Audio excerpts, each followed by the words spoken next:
अस्सलाम वालेकुम, वेलकम है आपका लुपना फूड स्टूडियो में। आज हम बना रहे हैं इमली और आलू बुखारे का शरबत। बहुत ही ज़बरदस्त रेसिपी है, इफ़्तार के लिए तो बेहतरीन है। ये हमारे पेट को इतना ठंडा रखता है, इतना मज़े का ये बनके तैयार होता है। तो आइए शुरू करते हैं। बिस्मिल्लाहिर्रहमानिर्रहीम। ये मैंने ली है 1 पाव आलू बुखारे, जो मैंने पहले से धो के रखे थे, और इतनी ही इमली ली है। अब ये शामिल करते हैं गुड़। इसमें हमने 1.5 पाव गुड़ शामिल करना है, और ये हमने पानी शामिल किया है, तकरीबन 1.5 लीटर बनता है। उसे हाथ से मिक्स कर लेते हैं चमचे की मदद से, और थोड़ी देर इसे पकाते हैं। तकरीबन आधे घंटे तक हमें इसे पकाना है, जब तक इसका सारा पल्प निकल जाएगा। और ये देखें, आधे घंटे के बाद ये ठंडा हो गया है।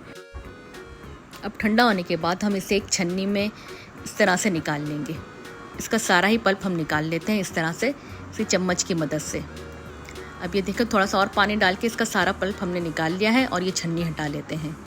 अब ये हमारे पास इसका बैटर रेडी हो गया है, और इसे थोड़ा सा बीट कर लेते हैं। बस थोड़ा ही हमें इसे करना है, और फिर दोबारा उसी पतीली में, स्टील की पतीली में ही हमें इसे पकाना है। अब ये मैंने इसमें शामिल किया है काला नमक आधी चम्मच, और आधी चम्मच ही हमने शामिल किया है इसमें काली मिर्च, और भुना कुटा ज़ीरा 1 टेबल स्पून शामिल करते हैं, और हाफ़ टी स्पून शामिल करते हैं नमक। और अब इसे हम इतनी देर पकाते हैं जितनी देर इसमें बॉयल नहीं आ जाता। बस हमने इसे बॉयल होने तक ही पकाना है।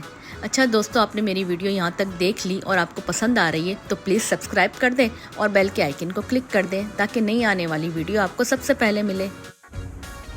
अब ये जैसे ठंडा हो जाए तो किसी भी शीशे के जार में से भर के रख लें और फ्रीज़ कर लें। तकरीबन ये 15-20 दिन आराम से चलता है।